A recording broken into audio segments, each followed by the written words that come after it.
I am Vinnie Tortorich. Folks, you're going to tickets have been stolen, but don't worry. I'm here to help you get them back. You may be soft and succulent at the beginning of this process, but hang in there. Before long, you will be lean and mean, guaranteed, just like Miss Anna Vocino. You know, we're gonna go through this, but folks, we have an incredible show planned today. We're going to talk about vegans. We're going to be talking about the fact that Miss Nina Teicholz stayed at the house, and we had a great time. And Anna's got some other stuff going on over there. We're going Yeah, I got questions for you from the internets. but we can't go past this song because we both know the song. Now, this song came on the other day, and I'm singing along, and Serena says, "Wait, I've never." And Serena knows a lot of country and western songs. She goes, "Who is that?" I says, "Charlie Daniels." She had never heard this one. She goes, "You know every word." I went, "Serena, this song was an anthem." Yeah. It was played. This is one of those crossover songs before country and western music crossed over. This was on disco channels back in the 70s. Right. Well, in the 90s, it was on in every bar I ever went to in Georgia, even if it was just a regular, like a rave kind of dance bar, or if it was an Irish pub, or if it was like Taco Mac, ribs, and beer. It was everywhere. If I'm not mistaken, this song may or may not have been an urban cowboy. People are going to go, Vinny, you know it was an urban cowboy. I can't remember, but it was all around that time. This song was a major hit. And if you're from anywhere, from any southern state, I mean, countrywide, this song was huge. Now, it was an urban cowboy. I just looked. All right, so we're going to, it was? Mm-hmm. Yeah. All right. So there you have it. Now I got to go watch Urban Cowboy again. Let's play a little more of this song. You ready? Yeah. Yeah. Wait, hang on, Anna. Now, of course, it's being muddy and I can't hear it. I was robbed. All right. So it's going to come clear to you. Anna, here's the thing.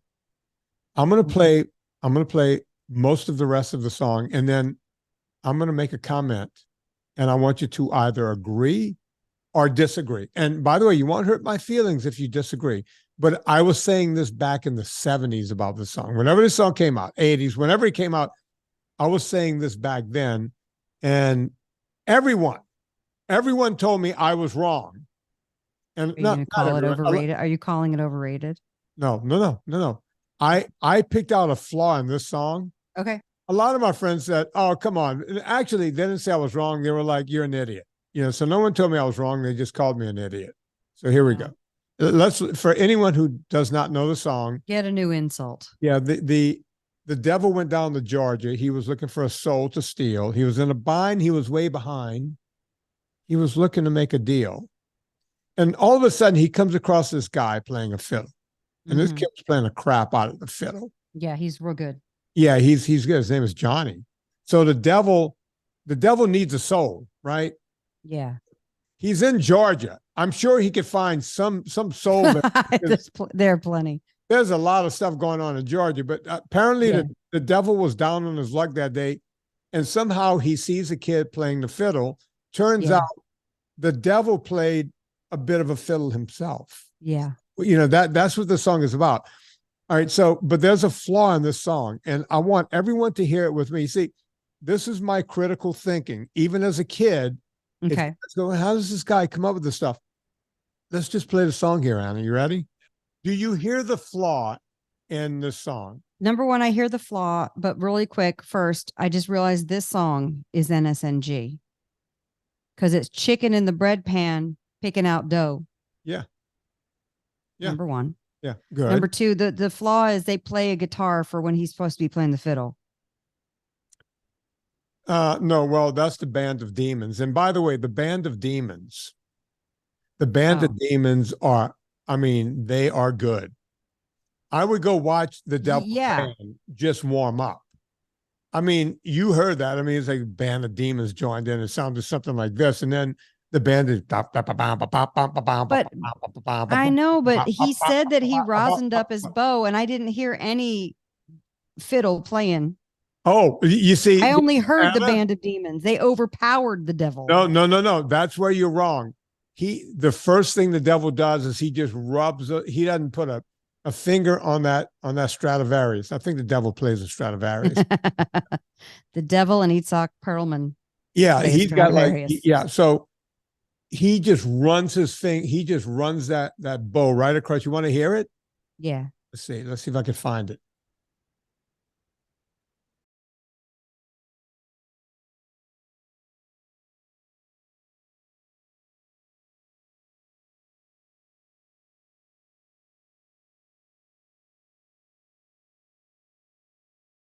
You heard the devil, right? I unfortunately, of course, it cut out. I didn't hear it, so I will take your word for it. Okay, here's the deal. Okay, then I don't know the flaw in the song. You're gonna have to tell me. The flaw in the song is that I was really listening hard, and even through not hearing it. here's the flaw. Okay, tell me. The devil played the fuck out of that violin. Yeah. He beat Johnny. You think he did? Listen to it. You know, everyone, oh yeah, it's just a band of demons. It's like, dude, they're just bum, bum, bum, bum. The guy's just on the bass. Bum, bum, bum, bum, bum, bum, bum, bum, bum. The devil's just cooling out, man. He kicks Johnny's ass. Every time I hear that song, it's like the devil played better than Johnny. Johnny didn't win. And you think the devil's just gonna drop a golden fiddle at Johnny's feet and put his head down and walk away with his little tail with the hook in it, just swinging on the ground? a little pitchfork tail. It's not the devil I know. Well, the devil you know is better than the one you don't. Well, let me just tell you something. Okay. I think that's the flaw in the song. The devil think the devil won and he played better. Absolutely. You think that the devil portion is better than the Fire on the Mountain Run Boys Run part? Yeah, because Johnny had to bring his friends in to sing. They're singing. You think the vocals are covering his shoddy fiddle work? Pretty much. Okay. Yeah. Johnny did not beat the devil in that song. No way, no how. I would like to get someone that really knows, like someone from the symphony to come and say, all right, which one did the better job? I guarantee you. Yeah. It's the devil. Yeah. Okay. That's all I'm going to say on that. All right. That's it. Well, sadly, we have a death to report. Go on, Anna.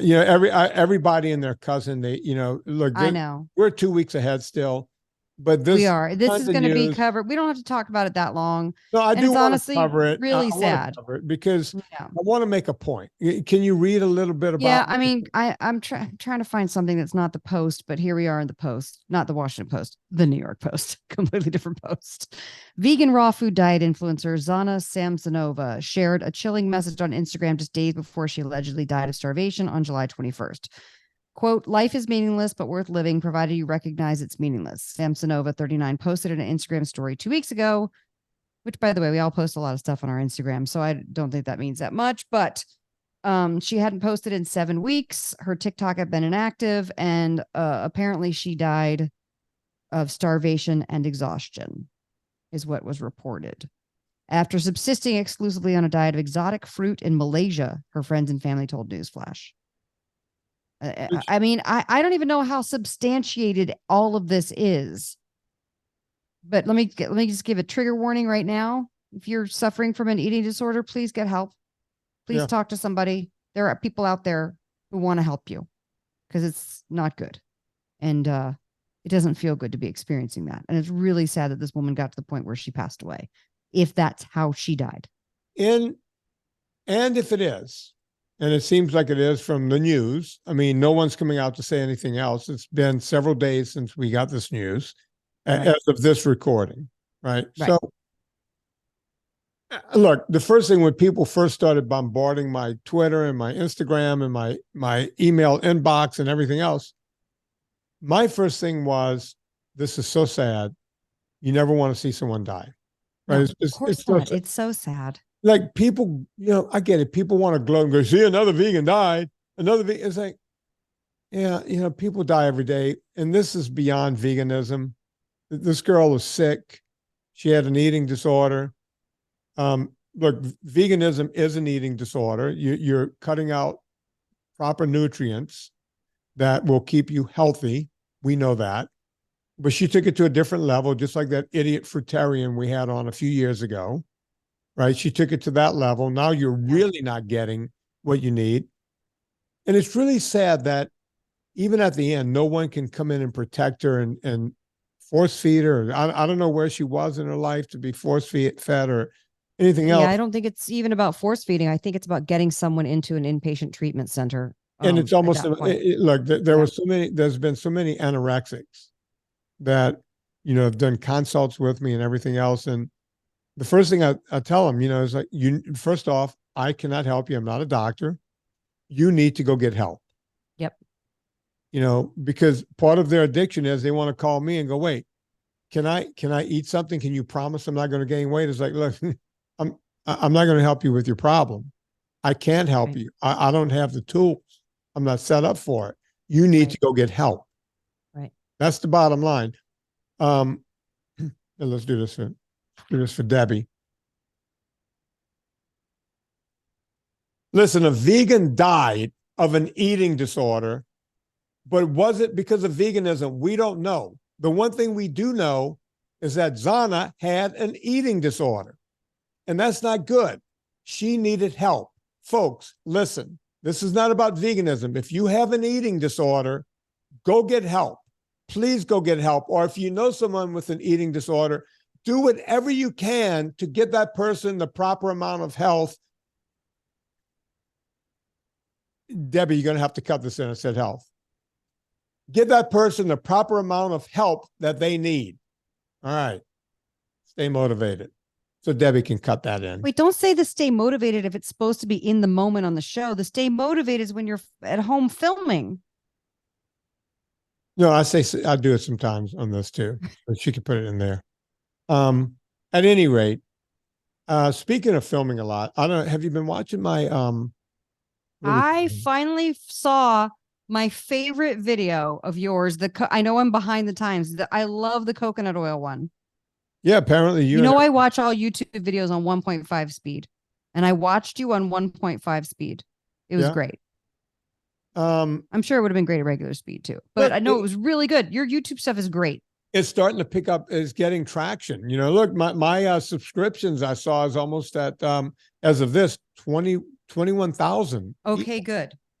So people are look, folks, I don't get paid for this or anything, but it's more free advice.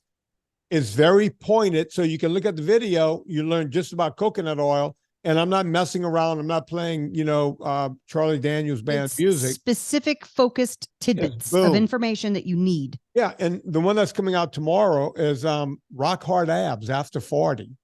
Love it. I could have picked 1,000 exercises, but I just picked a couple. I went, okay, these 5. Don't say what they are. You have to go see the video, you guys. Yeah, they're pretty simple. And I give Tell me one video. Tell me one exercise. Just a regular good old fashioned sit up. But I take people through and show where the muscle is working and how it's working, and it's explained. And at the end, we talk about visceral fat versus subcutaneous fat. So all of the videos at the end, I give you a little lanyard. Love it on the end. So yeah, I noticed, my videos, I never really paid attention to YouTube. They were getting 150, 200 views because I was just throwing up, these shows and everything else. And people don't watch podcasts. They go and listen to them, right? Right. So I said, I have this channel. Why not give people more free advice? So that's what I'm doing. But look, going back to Zhanna D'Art, I feel bad for this woman. I feel bad for her family. And I hope she didn't die in vain. I hope that through her death, because she was an influencer, she wasn't even 40 yet. I'm hoping that through her death, if someone else has an eating disorder, maybe they'll look at this and that will be what they need to go get the help that they need. By the way, that might be better for Instagram than what I just said. So Debbie, you got a choice. So there you have it. That's all I'm going to say on it. It's really sad. I feel really bad about this. And I don't think anybody should be gloating over anyone's death. It's just gross. Let's knock it off, folks. Yeah. Yeah. We have questions from our audience. Great questions. Do you want to start a couple or go on? Do you have one more thing on your end? Oh yeah. And this is nothing big. I went to Momentum in the Mountains again. I wasn't talking this year. That's right, Nina. Last year. They get new speakers every year. And I got to tell you, of course, I'm talking about a dear friend, but Nina has the tightest information out there. The reason being is, and this is something I noticed, and this is no knock on anyone else who was speaking at Momentum in the Mountains, because what Stephen and Summers are doing there, this couple, they're helping their community, right? They're helping the small community that they're part of and they put this on out of their own pocket, right? It's just kind of an amazing thing. But the one takeaway that I had, because I sat there and watched, the only person, Dominic D'Agostino was there also. So, I remember him. How's he yeah, doing? he's doing really well. I finally met his wife. Dominic's been on the show 1,000 times. So Dominic's talk was really good. I think Dominic's talk went over everyone's head because he's so scientific, right? And he's so specific. But I think the part that people could grab onto is if you eat more medium chain triglycerides and eat more fat. He talked about epilepsy, and he got into some wording and phrasing that people might not get. But I think they could get that, oh, wait, if you eat this way, you're going to do a lot better. So that's good. Right, right. But this is going to sound bad, but I'm not talking about me, but talking about someone else. People are basically now just parroting, which I guess is good. But Nina Teicholz is sitting in the audience, right? Guy goes They're up. saying her information back to her. Yeah, they're just, and they're not even getting it right. That's the thing. The guy that, I don't even know who the guy is that went up before her, but he's up there doing her information, not giving her credit. She's sitting there while this guy is like, oh, that was straight from Nina's book. Oh, that's right out of Nina's book. Oh, Nina wrote about that. And, oh, wait, that's Gary Taubes. Oh, he took that right out of Good Calorie, Bad Calorie. Oh, that's right out of, Gary Taubes' second book. Oh, that's out of, oh, here's Nina again. And I'm sitting there going, wait, Nina's got to go up right after this guy. What's she going to do? And well, she can just say, as I said. Well, when she goes up, she's got an airtight, slideshow with all of her information with copyrights at the bottom. Right. Copyright Nina Teicholz. Good for her. I hope people saw that, right? Because I'm looking at it going, here's the real information told correctly, right? But I get it. Look, if any of this helps these people, that's one thing. But folks, do your own research. Don't go up and do Nina Teicholz's research. I mean, look, she's done more than anyone else, she and Gary Taubes, to help, and probably Jeff Volek and Stephen Finney. Yeah. Don't start quoting their information. Look, people call me all the time. It's like, have you heard of this guy? Yeah, I know who that guy is. He was nobody 5 minutes ago. Now he's copying me in my show. So I see it happening to me all the time, but don't go copy other people's work and then pretend you've been doing this for 20 years. Please. Oh, I've seen some low carb cookbooks in the past couple of years that literally have like identical recipes in the same order as mine. And I'm going, yeah. What are you going to do? Well, that's just, we're all getting copied. And I'll never forget when you were writing your first cookbook, Anna, you were saying, hey, I said, Anna, well, I'm going to tell the story, and I'm not going to say who or what or whatever. But early on, Anna and I, before Anna even thought of writing a cookbook, I was begging her to do it because every time she fed me on Sunday, I mean, the food gave me at least a half an erection. It was just, and then you had to hide it because it was awkward because my husband was there. Yeah, it's like, I can't stand up right now, that kind of thing. So, but Anna was making all these dishes. Like, Anna, you have to do a cookbook. And we went to this convention. I won't say where because I don't want to. So we're somewhere, and there was another influencer there that we knew very well, and we liked this person. Very much so. This person's significant other was there also. And the significant other was explaining to us how she's making a ton of money, just a ton of money. Mid 5 figures a month. Yeah. And we're like, how are you doing that? She's like, I do all these recipes. And I'm going, I do recipes and I don't make anything a month. No, but wait, this is early on when everybody could just con people into buying shit. Yeah. people are more savvy now on the It internet. was a little more of the Wild West. I know, but I had been blogging gluten-free recipes for, Right. and then I, you know, Forever. and I changed them over, but still, my blog still to this day has never made more than low 3 figures a year. Let's be honest, because I just put the information out there and I don't try to monetize it. And this person was doing gobs of money, and we were like, and she was like, yeah, I put up, you know, I have 200 recipes and I put up another 10 every month and the whole thing.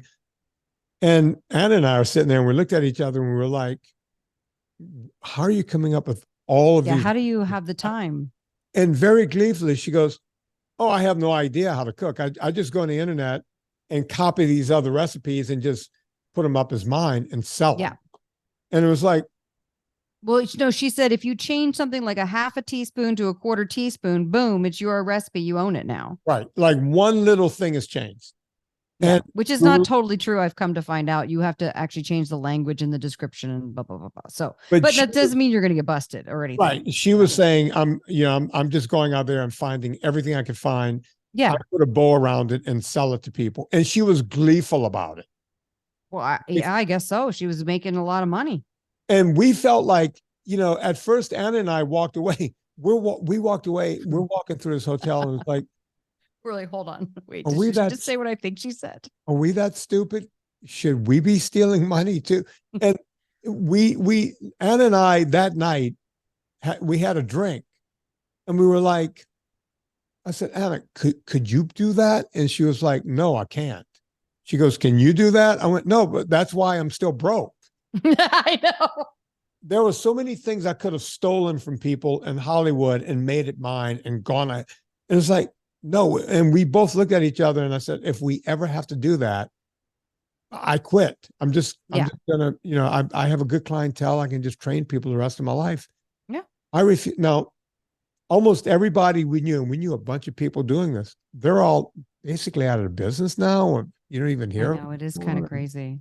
Yeah. So yeah, they make money. Here's the thing. It's all gone. Your values, I think, will determine your longevity in a way. I'm not saying that like, here's the deal. It's not that she was wrong because she was doing it in a way that she was making it legal. Was it right morally? Was it right? I don't know. She had the search engine and the eyeballs and the people who wanted to buy it. So I don't know. I just feel like when I put stuff out there, I want to test it. I want to make sure it works. I want to, you know, and now I've gotten to a point where I've published 500 recipes. I have another 100 that are coming out in the next book and a lot. And back then it might not have been as many recipes. And I felt like this feels really weird, but yeah, listen, I went to Chat GPT early on when you could get when they were letting users have an account. And I said, write me a story, you know, about somebody who lost weight with keto. And I was like, this is not a bad summary of it. You know what I mean? I said, write me a keto recipe using chicken.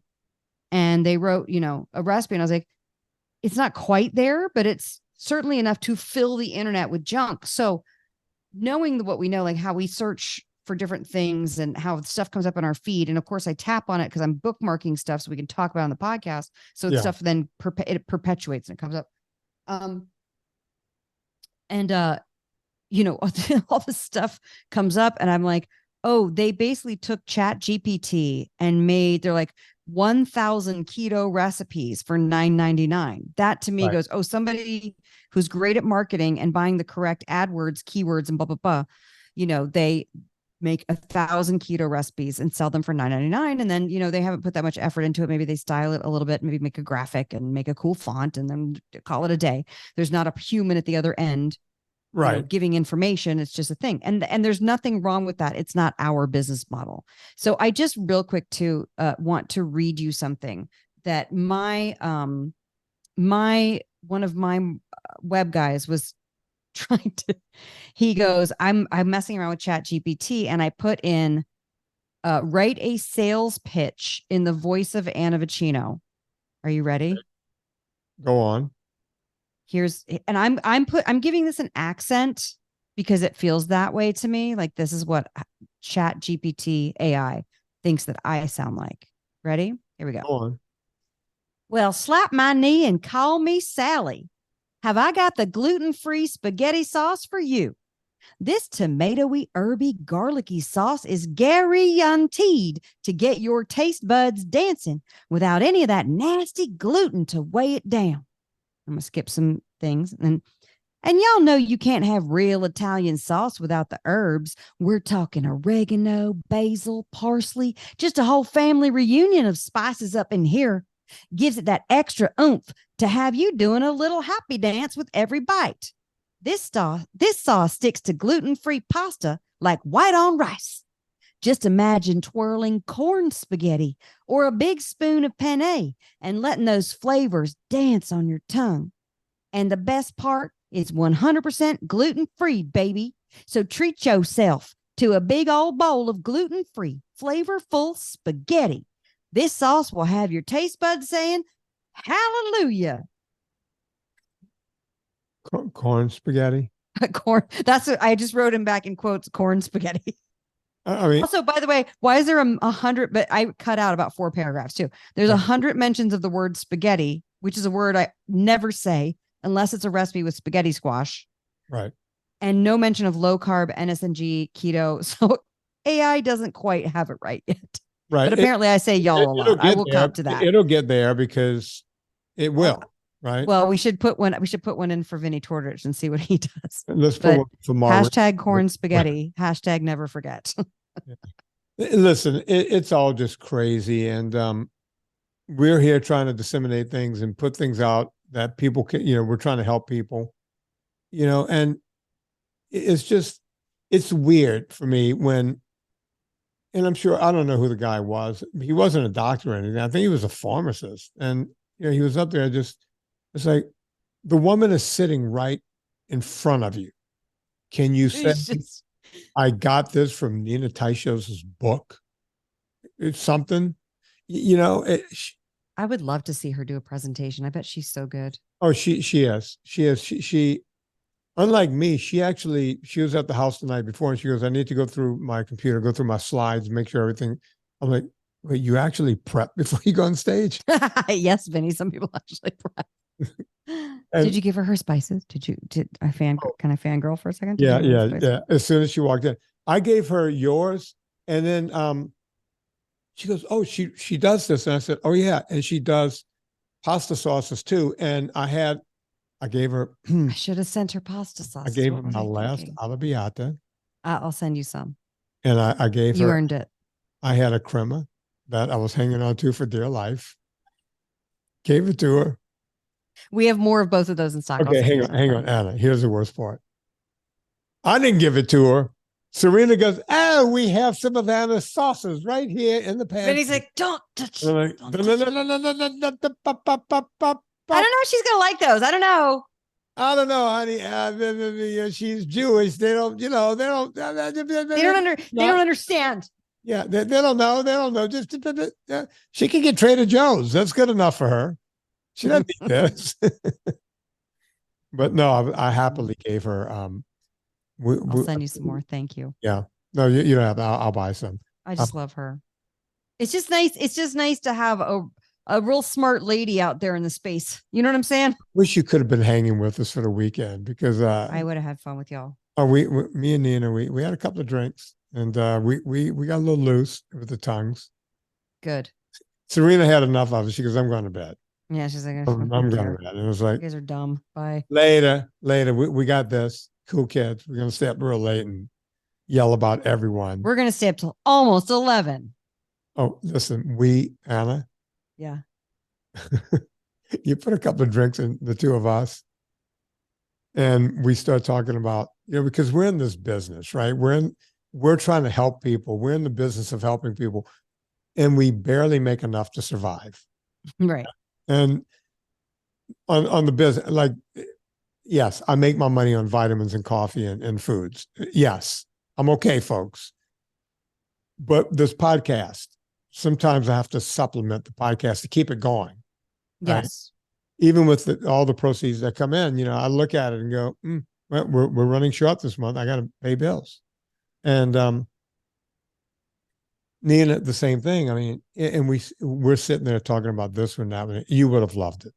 I got to make that happen next time. You got to be. Yeah, that'd be fun. That'd be really fun. Yeah. Anyway. Hey, can I ask you a question from the internets? Sure. I really like this one. Somebody asked in the Eat Happy / NSNG recipes group on Facebook. Hillary says, is NSNG healthy for children? Every recommendation I have read says kids need to eat very differently than adults. They need at least 45% of their diet to be carbs. I assume you can achieve this while keeping to this lifestyle, or do people who have their children do NSNG also cut their carbs? I don't quite understand the last question. Did I answer that? Did I? I think I answered that one on the thing. Did I? Did you? Shoot, sorry. Usually I delete them right after I ask them. I may or may not have answered that one. I remember you did say meat, vegetables, fish, berries. Here's the deal. That was the tweet heard around the world whenever that happened to Professor Noakes. Right. Someone asked a very similar question to him. He answered by saying, give your kid vegetables, dairy products, and meat. You know, all the stuff they used to tell us to eat. Right. And he got sued by his own government, South Africa. He was brought up twice, cost millions of dollars to the taxpayers. He won twice, right? But whenever I see a leading thing like that, they say children. They didn't give a specific age, right? Mm-hmm. I don't know if they're talking about the newborns, you know, toddlers, 5-year-olds, 10-year-olds, what have you. So I have a tough time answering that question because I know someone's probably trying to trap me because that's what they do. We have to be very careful with our answers. But here's a fact. After a baby has teeth, full teeth, and they can eat regular food, they should be eating meat, dairy, vegetables. And if your dietitian or your doctor wants that, would you say 45%? I don't know where that figure came from. That's the figure that Hillary put in her question. Sounds like right out of thin air, but let's say it's 45%. Good. Give your kid extra vegetables, extra dairy, which has carbohydrates in it, and make the rest meat. You wouldn't do like a sweet potato or like a... Well, you don't have to. You see, people want to know how they can eat crap. That's the big... But a sweet potato is not crap compared to eating like rice cereal or... True. You'll get more nutrients out of a yam or a sweet potato. There's more nutrients there. But I want to make a stronger point. If you want 45% of those calories on a daily basis to come from carbohydrates, that does not mean rice. It does not mean pasta. It does not mean corn or pasta. Or corn spaghetti. Yeah, corn spaghetti. What is corn spaghetti? I fucking have no idea. AI, go figure. Yeah. Here's the thing. You can do it without ever touching a grain. Right. And the reason I'm leaving potatoes and sweet potatoes out is because one of those is so much carbs, that's like eating a grain. I'm sure. I'm talking about cruciferous vegetables and even non-cruciferous. I'm talking about avocado, which is a fruit, tomato, which is a fruit. All of this stuff can give you all of the carbs you need, right? 45%, hell, you could get closer to 60 or 70% if you eat enough of that. But everybody wants to know how, my doctor says, so that means I need rice. Did they say rice? Did they say pasta? Did they say corn? No, they said carbs. Okay, you want the fucking carbs? Go knock yourself out. Eat fruit and vegetables, mostly vegetables if you can, right? That's where you're going to get them. And guess what? You're going to get some phytonutrients. You're going to get everything else. If you're eating a grain, you're eating nothing of any. Yeah. Oh, but it's got riboflavin. I don't care. You get that from everything else. I don't want to hear. Are you riboflavin deficient? I don't want to hear the one nutrient that it might have.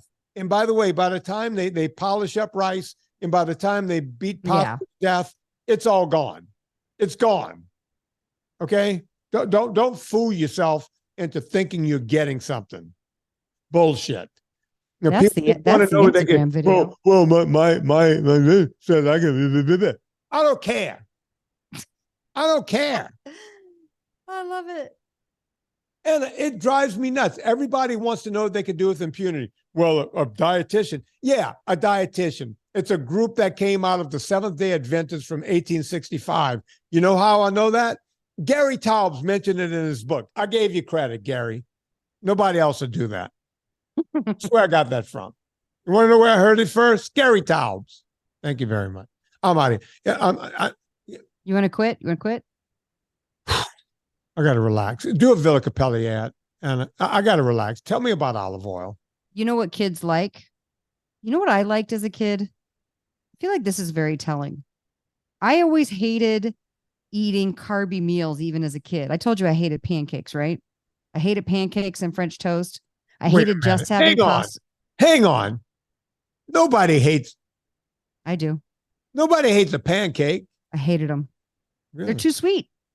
I didn't feel good. They gave me an upset stomach when I was little. Look, that's what my mom used to say. It's like, well, I'm going to give you dessert for breakfast.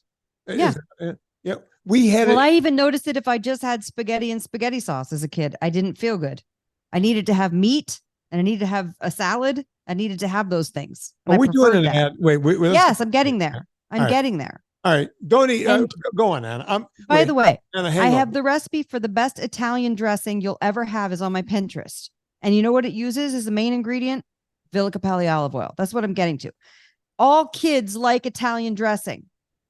It's good. You can marinate meats in it. You can put it on your vegetables. You can make a salad dressing out of it. So make it in bulk. Go to my Pinterest. You're going to need vegetables because your kid needs 45% of their diet to come from vegetables. Jesus Christ.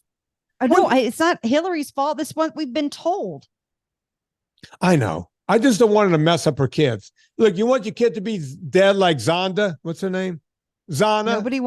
By the way, nobody wants their kid to be dead. Nobody wants your kid to be dead. Look what happens when you eat 45% of your food from crap. Jesus Christ. I don't think she was eating though. I don't think she was. No, eating. I think she was just, she had problems. Poor girl. Yeah. I feel bad. I really feel bad. Villa Capelli olive oil, though, is the best olive oil on the planet. You're going to use it to make dressings, marinades. You're going to saute meats in it in the pan. You're going to saute vegetables in the pan. You're going to use it for all sorts of applications. It is so wonderful. And I'm telling you, if you've only had grocery store olive oil your whole life, you're not going to believe what we're saying at first here. If you're new to this podcast, you're not going to even believe what we're saying, but it is such good olive oil. That's all I use now. It's been years. When I first launched into it, I thought Paul Capelli was BSing me back in 2011. And then I tasted it. I was like, oh, holy crap. And then I really wanted to order it. And I sprung for my 500 milliliter. I think now it is a 750 milliliter bottle, but the entry point was that glass Chianti bottle that was, and I was like, oh my God, I can't believe I'm spending this much. And then it was just so good. And then I would reserve it only for dressings and never cook with it. And then I finally started cooking with it. And it made the flavors of the vegetables just come alive and just be so delicious. And now, of course, that's where I put my kitchen dollars, is at high quality food after doing this podcast with you and learning. So Villa Capelli makes the best olive oil on the planet, pure first press, extra virgin olive oil. Use the discount code Vinnie at checkout, VINNIE. You'll get 10% off your order each and every time. We recommend just going for the 3-liter tin. I know he always has a BOGO with the 3-liter tin. So if you know you really want to get in there, do his BOGO deal, which is on the site. If you're just trying it out, get the 3-liter tin, maybe get some of his salts or maybe one of the flavored oils. The lemon oil's back in stock. That's incredible in a salad dressing. The rosemary oil is incredible to saute meats in. But make your order somewhere around $145, $150. So when you use the discount code Vinnie, VINNIE, and you get 10% off your order, you still have enough to qualify for free shipping, because the shipping is a bitch. Let's be honest. Yeah. Because the oil is heavy. Those things are heavy. So get yourself some Villa Capelli olive oil. You will not regret it. And definitely post it and tag us on Twitter or Instagram, because I love to see when you guys have tried it, because everybody's so thrilled with it once they do try it. And I just realized that Serena is not here tonight. She left this morning. And are you making some bachelor chili then? What are you going to do? No, I was just, you were talking. It's like, you know what? I gotta cook for me tonight. Yeah, what are you going to make? All right. So I don't know if you saw this morning, I have egg salad. Did you see my egg salad? I saw your video. Thank you for tagging me. That was a wonderful shout out. I made the Anna Vocino thing. I talked about you in the thing. Thank you. So I did egg salad, but I've had egg salad last night and then again this morning and then again for lunch. You need some. You need to change it up. Serena last night, she made a bunch of Italian sausages, like a whole tray of them. Here's what I'm going to do. I'm going to take them and I'm going to chop them up. You know, like Okay. The discs. Yeah, I'm going to make discs, but a little big. I like to make them chunky discs. Yeah. Right? Okay. And I here now. Tell me if I'm okay with it. Like the portion of your thumb, like that. Yeah, about like that, about Yeah. 3/4 of an inch. And I'm going to put a bunch of them in a bowl, like a little shallow bowl. Mm-hmm. This is how bachelors eat, folks. Great. I'm going to put some of your pink crema on top. I'm going to pink crema it. Wait, are they already cooked or do you have to cook Oh, them? they're already cooked. Oh, okay. Okay. Serena cooked them for me last night. Okay. Got it. I understand. I didn't know why they were cooked, and I went, "Oh, that's why she made those." That was nice of her. Yeah, she thinks. Yeah, she's a wonderful woman. She thinks about me. So I'm gonna put the pink crema on top, and then I got some Italian the cheese in the water. What do we call it? Burrata. Burrata. I'm gonna take that and I'm gonna put the burrata over that. Mm-hmm. And I'm gonna put it in just dollop it out. Bloop, bloop, bloop. a bunch of dollops, and I'm gonna put it in the microwave. Okay. And just let it heat up. Okay. It's like that. Cover it with a piece of wax paper so it doesn't spatter on the microwave. Okay. Yeah, Or paper towel. I'm not an idiot. I know how to do it. I'm not a. Well, I'm just saying in case some people out there, and they're going to be all upset that they messed up their microwave with the pink crema. No, I learned that a long time ago. I got a way of keeping that thing. So I'm going to do that. That's going to be my meal tonight. That sounds awesome. Yep. Can I tell you what I did today? Yeah, go on. I did, and I'm going to put this on Substack eventually, maybe football season. I took 3 pounds of boneless, skinless chicken thighs, and I put them in my slow cooker. I put a little bit of salt and pepper on them, but I put 2 tablespoons of the dill. And then I took a brick of cream cheese and I broke it up into pieces. And then I covered it. This was at 8 a.m. this morning. By 2 p.m., it was cooked. Nice. Ranch chicken. So I took it and I shredded it and I added in some bacon. And that's what I'm having for dinner. You know what I'm doing? I figured this ranch chicken. I figured this out at the end of last football season. Because, folks, when I figured something out, you're going to go, Vinnie, you're cooking like you're in kindergarten. But I took some chicken wings, a bunch of them, and put them on a tray. Yeah. First, what I did was I took some Old Bay, and I mixed them up with the Old Bay, and I laid them out, put them in there, and cooked them. And then I took the creme fraiche, added salt, black pepper, and the dill, and just whipped it together. That sounds awesome. You dip those bad boys in the Old Bay. No, they already have the Old Bay with that. And you dip them in the, yeah, you do. And look, a couple of times I got fancy. I had the Franks on the side, the original Franks. Yum. Hot sauce. Folks, it's like, for just a couple of bucks, it's like you went to a restaurant. If you go to a restaurant and get 8 of those, number one, they're probably fried in seed oils. Who knows? They have to be. There's no way they're deep fried in something that's safe to fry in. Right. So they're not frying in tallow. If you tried to go there and get something like that, right? Number one, for 8 or 10 of them, they're going to charge you what? $20, something like $18, something like, I don't know. Let's say 15. Okay. But they're also from the grocery store, $4. Yeah, I made the whole thing, including the creme fraiche, everything. I was probably done up for what, $8? Yeah. And by the way, I didn't have 8 of them. I had like 20 of them. Right. So the ones I didn't finish, I had for the next day. I had a few extra. Do you like the drumstick part of the wing or the wing part of the wing? Both. I like the drumstick part better. Me too. Those, because you could kind of get in your mouth and just run it all the way off the bone. I feel like you can get little better nibbles than in between the bone part. I might try to do actual drumsticks that way this year and see if I can pull that off. Oh, you definitely should. I love rolling drumsticks in the barbecue dust, and and I need to try that. Put a little oil over it, and then you can either roast it in the oven or you can put it in the air fryer. It's really good. Yeah. Yeah, the football season's coming up. I love watching. I got away from preseason starts. Well, by the time this come out, we'll be on like the second or third game of preseason. Yeah, but I'll watch a preseason game or two just to wet my whistle, but I'm not really into that. You need Labor Day to happen first. I like the season to start. I stopped watching for a lot of years. I would case the Saints here and there. I would case Tallulah and I would go to like a pub down the street and eat and watch. That was kind of our thing, and that's kind of how I picked it up again. Yeah. And now I'm like so in. I know in now, and I'll just sit there. Have you joined a fantasy football league yet? No, I'm not. I'm not that guy. Oh my God. Lauren's been doing that for years. I'll never be that guy because I hate that. I don't bet because I like to watch a game unfold. And during the game, like if I don't care about no, you can't enjoy anything when you have a fantasy football team. No. That's what I've witnessed. Yeah. No, and there's so much screaming at the television. Right. Exactly. And I don't bet. And I'm like, but I thought you liked Pittsburgh. Yeah, but my guy is on the thing. I'm like, whoa. Yeah. It's crazy. And I'm not going to do that. Just let me scream in peace has been something that's been yelled at me.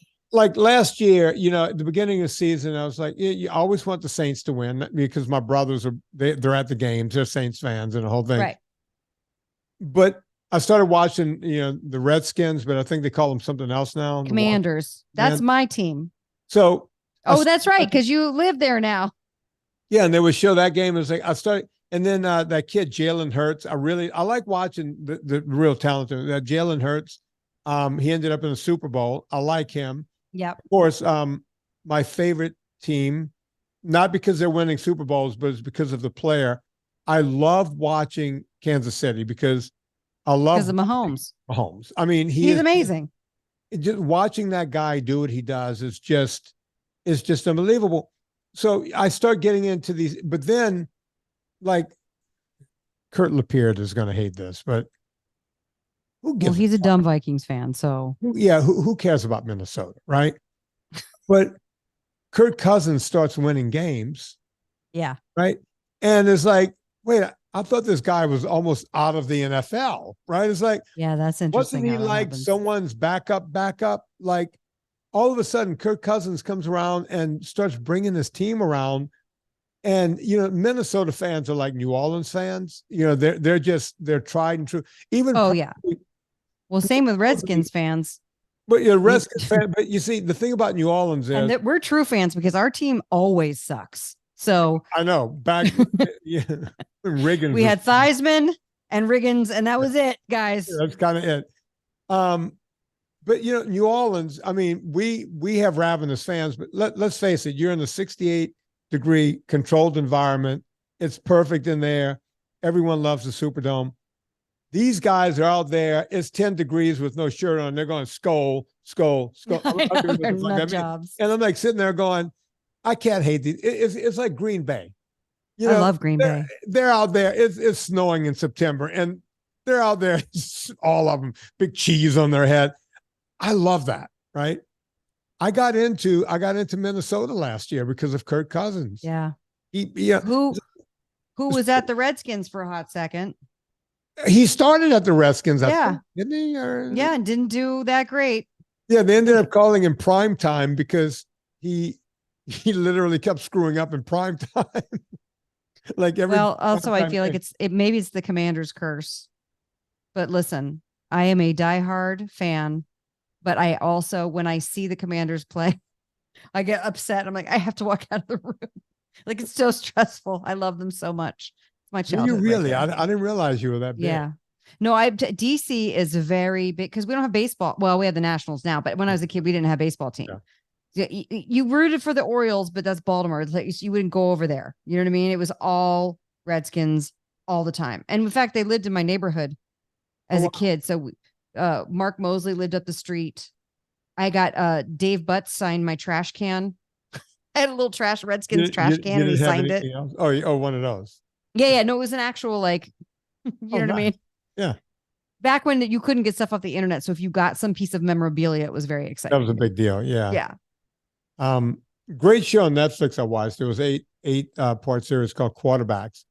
Tell your husband about it. It's I good. need to see that. Yeah, that'll be Yeah, good. it's good. They do 3 teams. They do Kirk Cousins, which is great. They do Mahomes, and they do Mariota. Mariota, the guy I that don't was know. he was down in Atlanta. Great kid.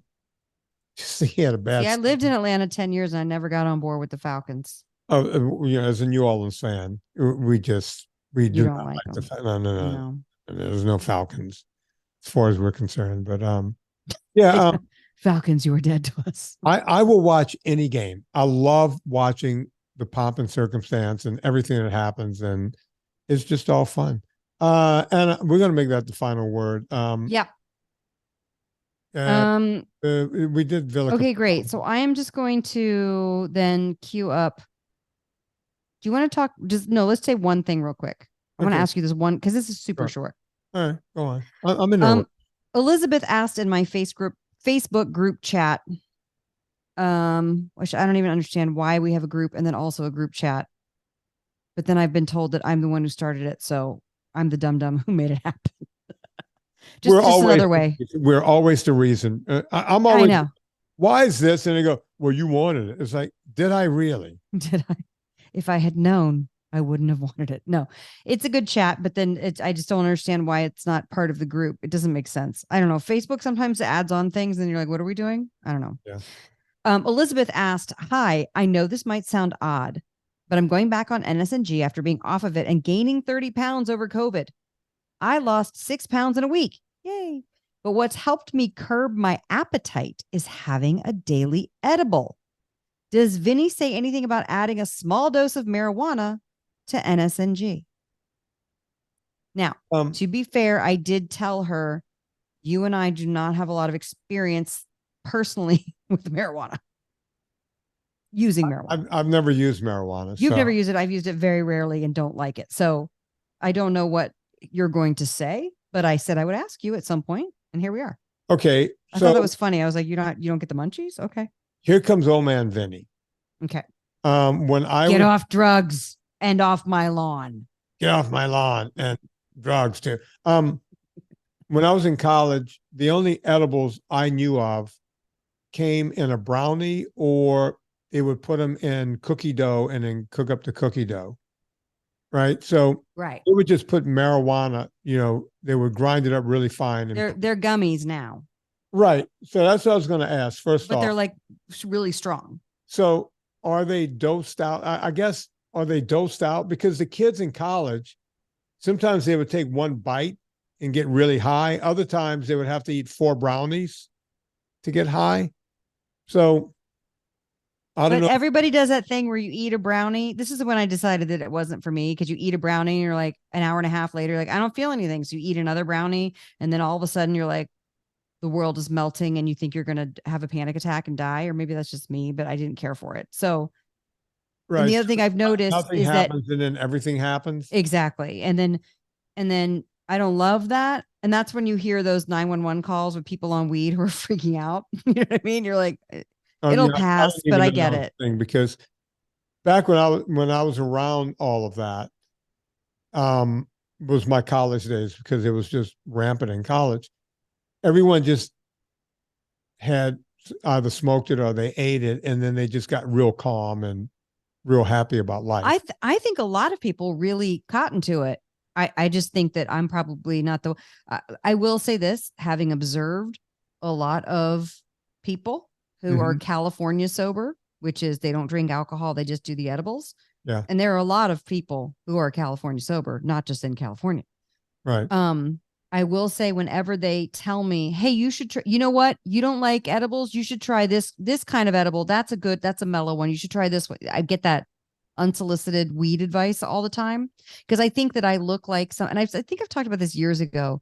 Lauren and I seemed, because we were at a school where we were the younger parents. And so people gave us weed and other drugs all the time, because they just assumed that because we were younger, we were like, give us drugs. You got to go home. Yeah. Yeah. And we amassed quite a collection of weed that eventually we threw out and we moved here. So, but they always say like, hey, try this. And I do know from experience, to whatever those people say to have, cut that in half and then cut it in half again. So 1/4.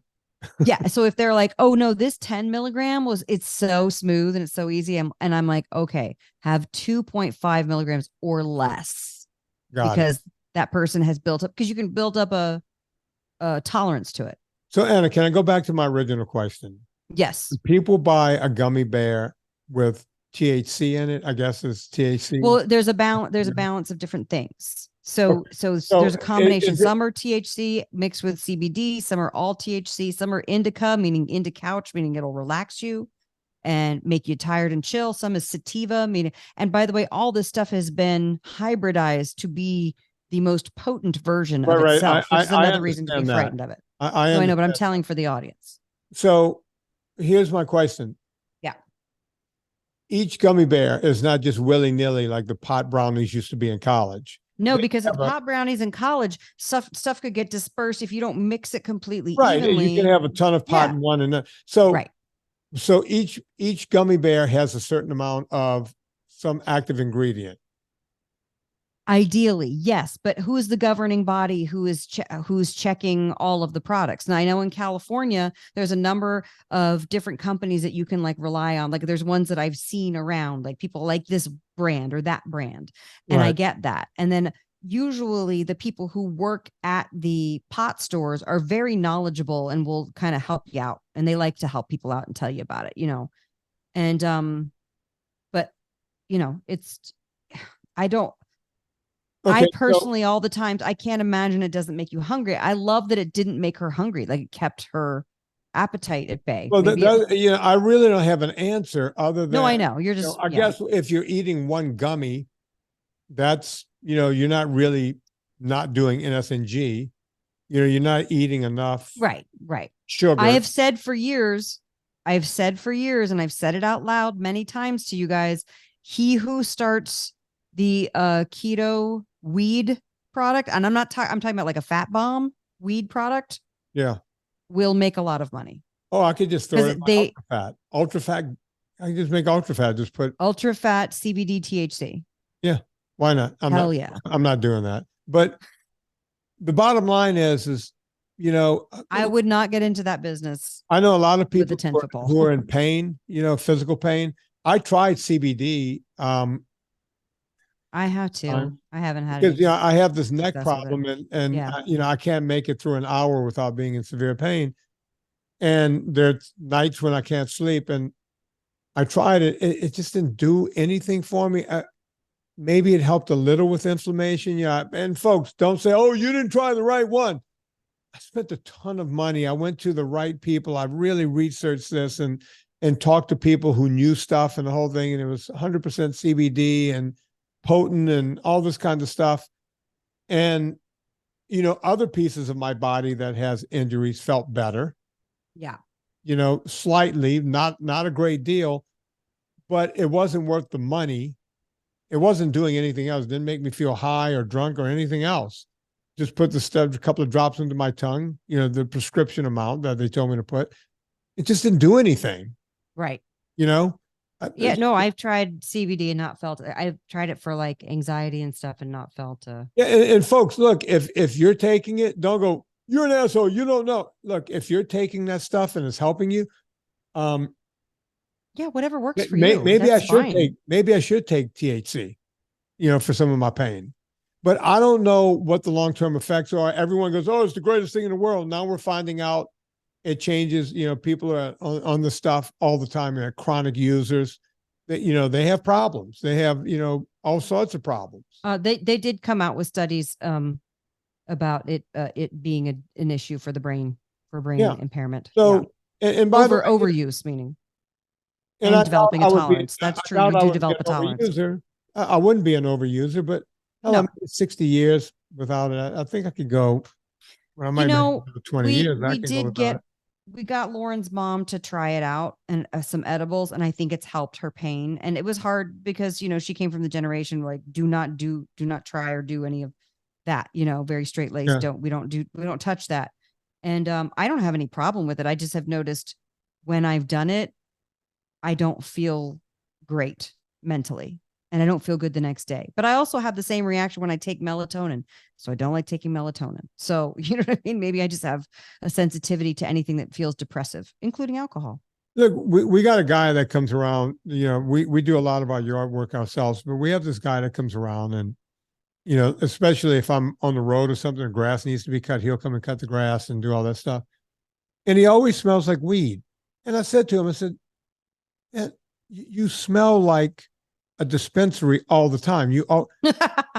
And he goes, yeah, it calms me down. I said, you're driving? He goes, oh yeah, I drive better. I said, really? Because I've seen you cut my grass. You miss spots. And it's because you're fucking high. I will say there are a lot of high drivers in California, and I'm sure there's a lot of high drivers in every state where it's now legal. And I don't like that at all. I wish people wouldn't smoke and drive. I really wish. I used to watch people. I was on that freeway in LA for 30 years going up. You see so many drunk drivers on that freeway. I would see people in the morning going to work to some swerving job that they hate. No, we're all stuck in traffic and they're hitting the joint, hitting the bong in the car, you know, hitting the pipe. You know, it's like on the way to work. I know. I would be on client number 3, heading to my 3rd client. I'm on the 101 trying to get across the 405 to go, you know, train someone else. And I'm watching people heading into work, you know, just smoking weed. You know, it's like, yeah, maybe I'm missing out. I don't know, but I'm going to keep missing out. Folks, Anna Vocino does not sell weed, but she sells something that's even more. I sell dill weed. Oh yeah. You can get dill weed and you can get her barbecue weed and you can get her, you know, taco weed. Sacagawea. Yeah. Jawea comes in a sack. Remember that old joke? Yeah. All right. Anyway.